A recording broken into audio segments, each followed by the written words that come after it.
तो जय हिंद, नमस्कार साथियों, मैं मुकेश सर आप सभी का स्वागत करते हैं स्टूडेंट आज के इस क्लास में। स्टूडेंट अगर आप सभी भी यूपी पुलिस कांस्टेबल 2024 एग्जाम की तैयारी कर रहे तो यकीन मानिए स्टूडेंट आज के क्लास आप सभी के लिए काफ़ी इंपॉर्टेंट होने वाले, क्योंकि स्टूडेंट आज की इस क्लास में हम लोग बात करने वाले एक ऐसे टॉपिक के ऊपर जो कि आप सभी के काफ़ी इंपॉर्टेंट होने वाले, क्योंकि स्टूडेंट जैसा कि आप लोग देख पा रहे हैं कि सारे प्रश्न आप सभी के लिए काफ़ी इंपॉर्टेंट है एंड ये बार बार पूछे जाने वाले प्रश्न भी आप सभी के हैं।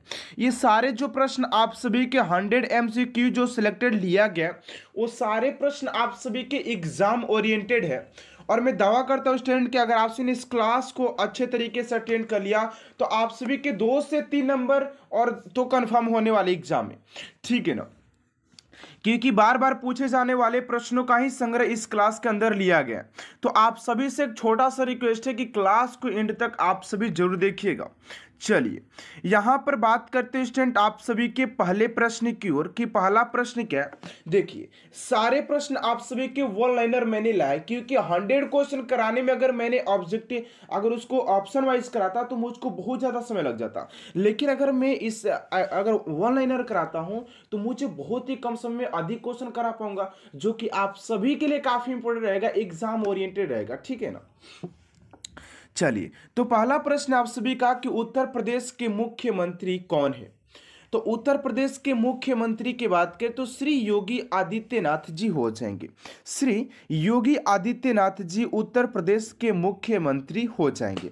ओके, चलिए अगला प्रश्न आप सभी का कि उत्तर प्रदेश के प्रथम मुख्यमंत्री कौन थे।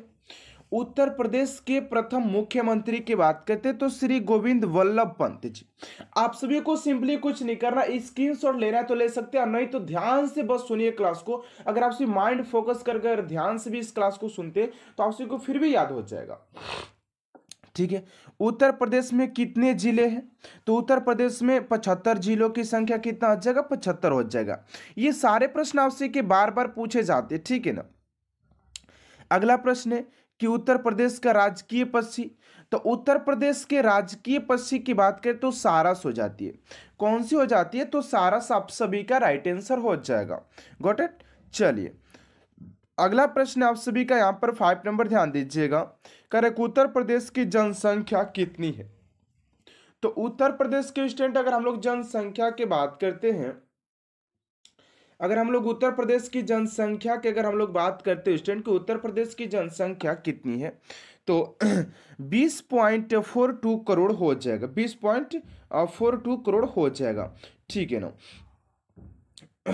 चलिए अगला प्रश्न आप सभी का उत्तर प्रदेश का क्षेत्रफल 240928 वर्ग किलोमीटर है। भारत की कुल 7 भौगोलिक क्षेत्र इतना वर्ग किलोमीटर लगभग इतना परसेंट है, ठीक है। यहाँ पर देखिए थोड़ा सा ध्यान से क्लास को अटेंड कीजिएगा।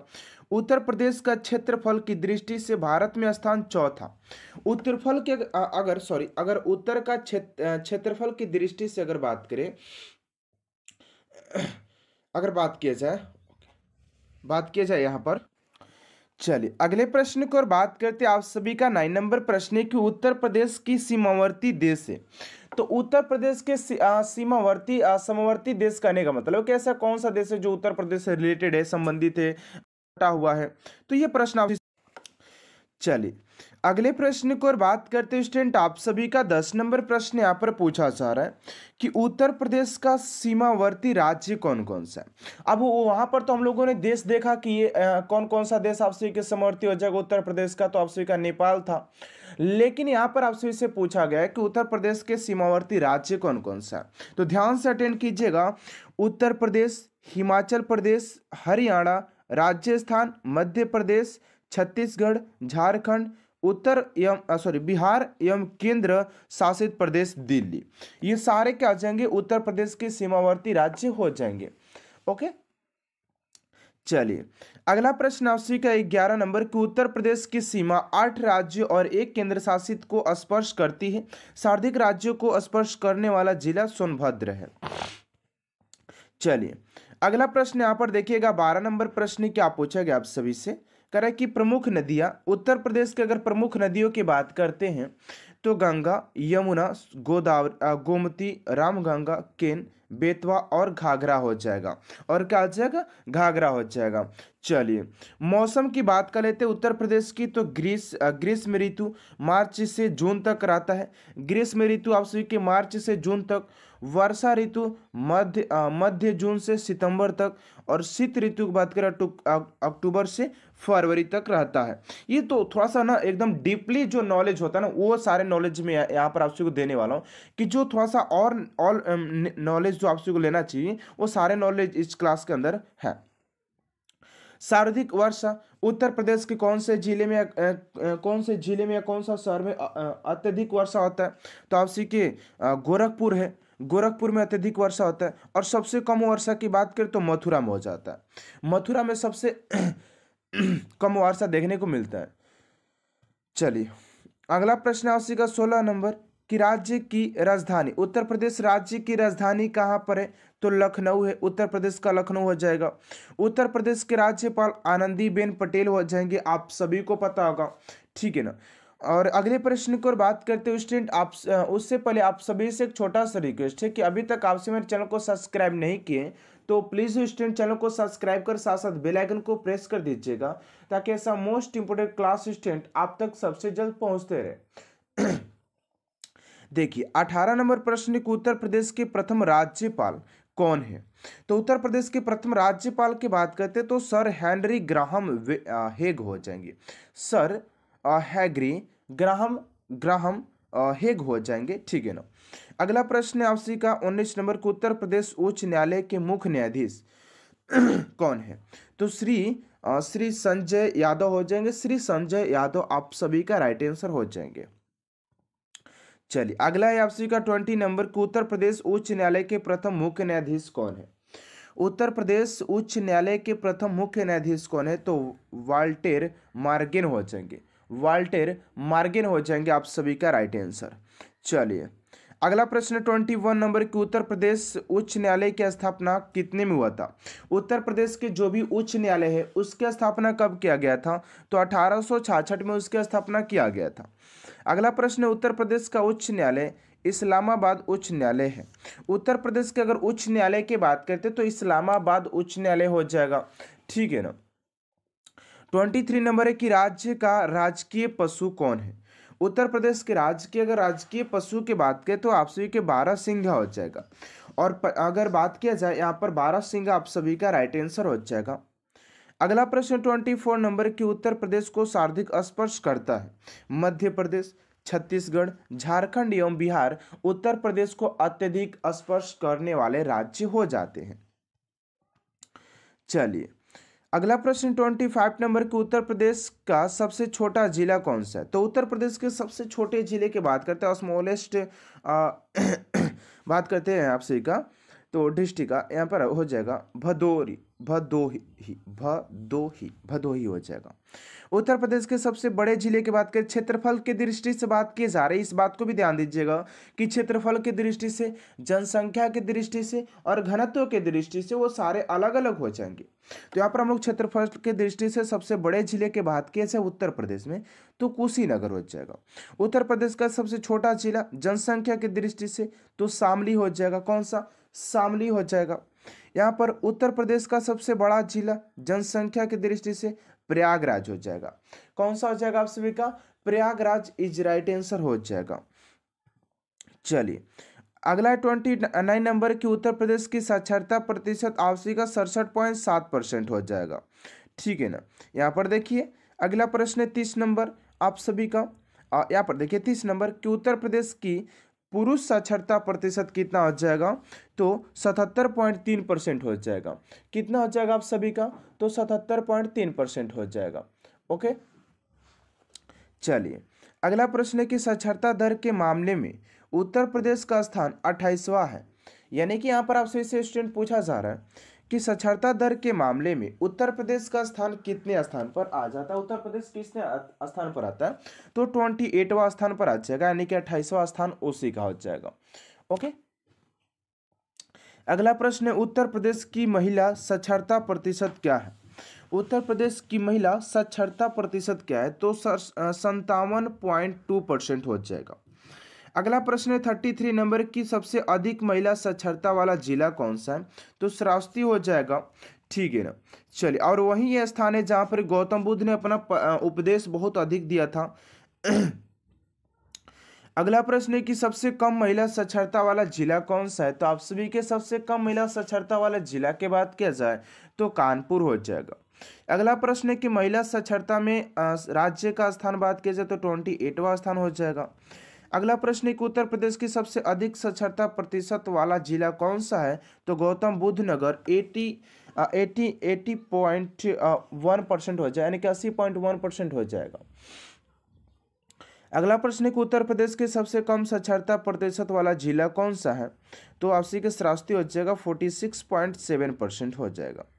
अगला प्रश्न है सबसे अधिक पुरुष साक्षरता वाला जिला है? तो गौतम बुद्ध नगर।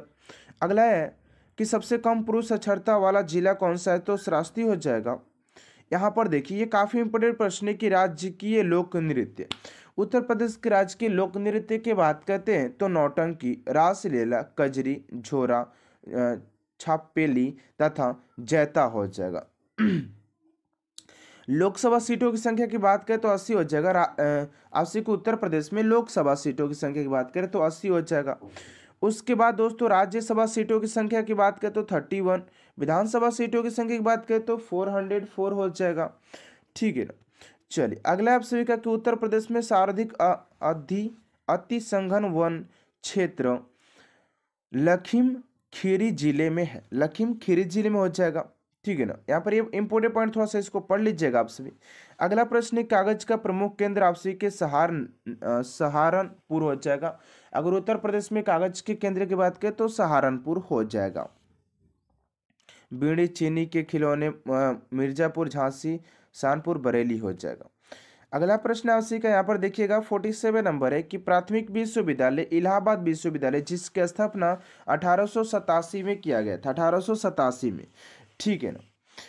प्रथम संस्कृति महाविद्यालय की स्थापना 1791 में बनारस में रजिस्ट्रेड डेकन ने किया था, रजिस्ट्रेड डेकन ने किया था।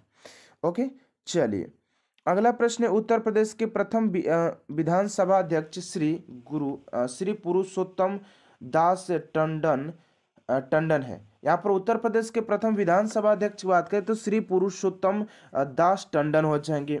उत्तर प्रदेश तथा भारत की आर्मी की प्रथम महिला ब्रिगेड कौन थी? तो रानी झांसी थी। कौन हो जाएगी? तो रानी झांसी आप सभी का राइट आंसर हो जाएगा। अगला प्रश्न है 51 नंबर आप सभी से यहाँ पर पूछा जा रहा है कि भारत में सर्वप्रथम उर्दू अकादमी की शुरुआत उत्तर प्रदेश में हुई थी। उत्तर प्रदेश में सर्वप्रथम ही उर्दू अकादमी के आपसे बात किया जाए सर्वप्रथम शुरुआत किया गया था, ठीक है ना। अगला आपसे कहा 52 नंबर के उत्तर प्रदेश के प्रथम मुख्यमंत्री तो श्री गोविंद वल्लभ पंत जी हो जाएंगे। प्रथम मुख्यमंत्री की बात किया जाए उत्तर प्रदेश की प्रथम महिला मुख्यमंत्री तो श्रीमती सुचेता कृपलानी हो जाएंगी, जो कि ये भी क्वेश्चन काफी इंपोर्टेंट एंड बार बार पूछे भी गए हैं। उत्तर प्रदेश की प्रथम महिला विपक्ष नेता जमुना देवी हो जाएंगी। अगला है उत्तर प्रदेश की पहली महिला वकील कार्नेलिया सोराबजी, ठीक है ना। चलिए, अगले प्रश्न को बात करते हैं आपसी का 56 नंबर है कि उत्तर प्रदेश के प्रथम राज्यपाल। तो उत्तर प्रदेश के स्टूडेंट अगर प्रथम राज्यपाल की बात करते हैं तो श्रीमती सरोजिनी नायडू हो जाएंगी।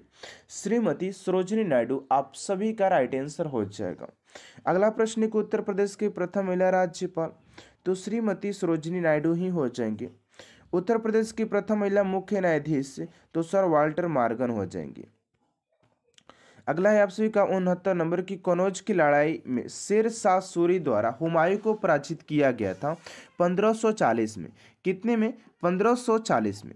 दही में पाया जाता तो लैक्टिक अम्ल पाए जाते हैं। दही में क्या पाए जाते हैं? तो आप सभी के लैक्टिक अम्ल पाए जाते हैं। वर्ल्ड रैपिड एंड विल्ड्स शतरंज चैंपियनशिप 2017 आयोजन की गई थी, तो कहाँ पर किया गया था? तो आपके सर रियाद में किया गया था, ठीक है ना। रियाद आप सभी का राइट आंसर हो जाएगा। अगला प्रश्न 62 नंबर की पुरुष प्रजनन भाग में जनन कोशिकाओं का निर्माण होता है। यहाँ पर पूछा जा रहा है कि पुरुष प्रजनन भाग में जनन कोशिकाओं का निर्माण होता है तो वृषण में आप सभी का राइट आंसर हो जाएगा। ध्यान से देखिएगा। अगला प्रश्न 63 नंबर की पौधे में कोशिका वृद्धि और कोशिका विभेदीकरण को बढ़ावा देता है ऑक्सिन, ऑक्सिन देता है। अगला प्रश्न आपका 64 नंबर की दो न्यूरॉन्स के बीच का स्थान होता है तो सीनेप्स हो जाएगा, सीनेप्स। अगला प्रश्न है कि भारत ने Indonesia aquatic diving diving championship 2017 में जीते थे, क्या जीते थे? तो 6 पदक जीते थे, 6 पदक जीते थे। अगला प्रश्न है कि भारत में पर्वत का प्रतिशत कितना है? तो प्रतिशत की बात की जाए भारत में तो 23.3% हो जाएगा। अगला प्रश्न है कि 2017 में IIFA पुरस्कार में नकारात्मक भूमिका में सर्वश्रेष्ठ अभिनेत्री हेतु पुरस्कार प्रदान किया गया था। तो इस क्वेश्चन का राइट आंसर हो जाएगा आप सभी का जिम सब्र को। अगला प्रश्न है कि वह बल जो हमारे सौरमंडल की संरचना को बनाए रखता है वो गुरुत्वाकर्षण बल होता है। उस बल को क्या कहते हैं? तो उस बल को हम लोग गुरुत्वाकर्षण बल कहते हैं, जिसके कारण से हमारा सौरमंडल की संरचना बनाए रखता है। ओके, चलिए अगले प्रश्न को बात करते हैं। 69 नंबर प्रश्न आपसे का स्टूडेंट कि भारत में हरित क्रांति का जनक कहा जाता है। तो भारत में हरित क्रांति के जनक के बात किया जाए किसे कहा जाता है? तो आप सभी का जो राइट आंसर हो जाएगा, आप सभी का राइट आंसर हो जाएगा M.S. स्वामीनाथन जी को भारत के हरित क्रांति के जनक के नाम से जाना जाता है। एक जटिल अस्थायी ऊतक फ्लोएम होता है। अगला प्रश्न आपसे का सर्वप्रथम इंडिया शब्द का प्रयोग भारत के लिए किस भाषा में किया गया था? तो आपसे कि ग्रीक भाषा में किया गया था। किस भाषा में किया गया था स्टूडेंट? तो ग्रीक भाषा में किया गया था। अगला प्रश्न है निषेचित अंडा ह्यूमस समाविष्ट हो जाता है तो गर्भाशय की परत में। अगला प्रश्न है पृथ्वी की त्रिज्या आपसे 6.4106 मीटर हो जाएगा। अगला प्रश्न आपसे 74 नंबर कि भारतीय राष्ट्रीय फुटबॉल टीम 21 दिसंबर 2017 को प्रकाशित फीफा रैंकिंग में कायम रही है तो 105वें स्थान पर कायम रही है। अगला प्रश्न है रबड़ की सर्वाधिक उत्पादन किस राज्य में होता है? तो त्रिपुरा राज्य में आपके बात के रबर का सबसे अधिक उत्पादन किया जाता है। एक मोनोकास्ट है तो आप पैफियोमेडिलम। अगला प्रश्न 77 नंबर की NC बोद्रोलोई इंडोर स्टेडियम है तो असम में स्थित हो जाएगा। अगला प्रश्न है कि एक उत्तल दर्पण के सामने कोई वस्तु रखी हुई है तो प्रतिबिंब बनेगा तो ध्रुव और फोकस के बीच आभासी सीधा और छोटा प्रतिबिंब बनता है। अगला प्रश्न 79 नंबर आप सभी का यहाँ पर पूछा जा रहा है कि मलेरिया की दवा कुनैन की वृक्ष की प्राप्ति की जाती है तो सिनकोना हो जाएगा। अगला प्रश्न निष्क्रिय गैस होता है तो निष्क्रिय गैस समूह है तो 18वां या शून्य समूह का है, ठीक है ना। तो अगले प्रश्न को बात करते हैं 81 नंबर प्रश्न आवश्यक कि अगस्त 2018 के अनुसार पीयूष गोयल केंद्रीय मंत्री हैं तो रेलवे मंत्री हो जाएंगे आप सभी के। अगला प्रश्न आवश्यक 82 नंबर की Bhushan power and steel limited Jharsuguda है तो ये उड़ीसा में हो जाएगा।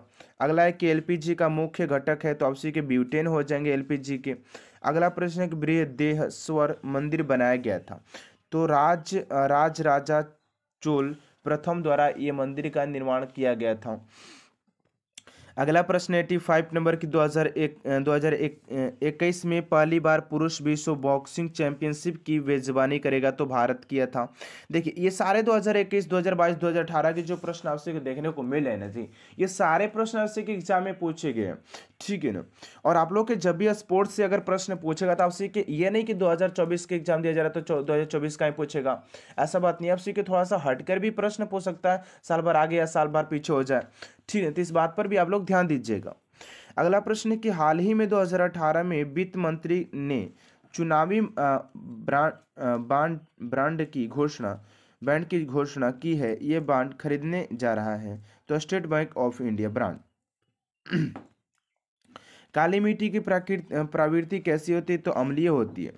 अगला प्रश्न है कि भारतीय संविधान के अनुच्छेद में यह उल्लेख है कि मुख्यमंत्री राज्यपाल द्वारा नियुक्ति किया जा सकता है।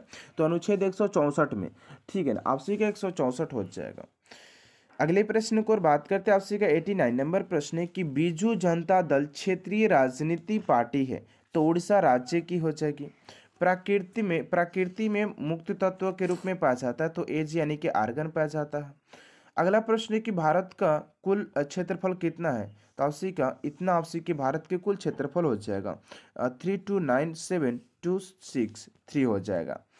अगला प्रश्न आपसी का देश का राष्ट्रीय खेल तीरंदाजी है भूटान का, यानी भूटान का राष्ट्रीय खेल के बात करें तो आपसी की तीरंदाजी हो जाता है। चीन की बात करें तो टेबल टेनिस हो जाता है। भारत का हॉकी हो जाता है। अगला प्रश्न है कि नेपाल के 41वें प्रधानमंत्री के रूप में शपथ ली थी, तो आपसी KP शर्मा ओली ने। मेंडल के युग्मों की शुद्धता का नियम दिया गया, तो एकल संकरण के आधार पर। अगला प्रश्न से 95 नंबर की चाकू से काटा जा सकता है, तो सोडियम धातु को चाकू से भी काटा जा सकता है आप सभी का, ठीक है ना। अगला प्रश्न है कि भारत में गुजरात सबसे बड़ा असाधक है, तो दूध का। अगले प्रश्न की ओर बात करते हैं आपसे के CF थॉमस ने राज्य के किस राजनीतिक दल का नेतृत्व किया था, तो राइट आंसर हो जाए केरल कांग्रेस SM का। अगला प्रश्न है कि 31वें मूर्ति देवी पुरस्कार 2017 के लिए चयनित किया गया था, तो बंगाली कवि जय गोस्वामी को। अगला प्रश्न है कि मनुष्य के लिए ध्वनि की श्रव्य सीमा होती है, तो आपसी के 20 हर्ट्ज से 20,000 हर्ट्ज तक होता है। अगला प्रश्न है और वह समूह जो प्रथम आयनीकरण क्षमता के सही क्रम को दर्शाता है, तो आपसी के BE और उसके बाद MG और उसके बाद CA हो जाएगा, ठीक है ना। तो आपसी को क्लास को ये तक इन करते स्टूडेंट, आपसी क्लास लंबा होने जा रहा है एंड प्रश्न तो और बाकी सारी चीज़ें तो आपसी के नेक्स्ट क्लास में प्रोवाइड किया जाएगा। तो आपको क्लास कैसा लगा स्टूडेंट कमेंट बॉक्स में जरूर बताइएगा। अगर आपसी क्लास अच्छा लगे तो प्लीज़ चैनल को सब्सक्राइब कर साथ साथ बेल आइकन को प्रेस कर दीजिएगा, ताकि ऐसा मोस्ट इंपोर्टेंट क्लास स्टूडेंट आप तक सबसे जल्द पहुँचते रहे। तो मिलते हैं नेक्स्ट क्लास में student. Thanks for watching my class.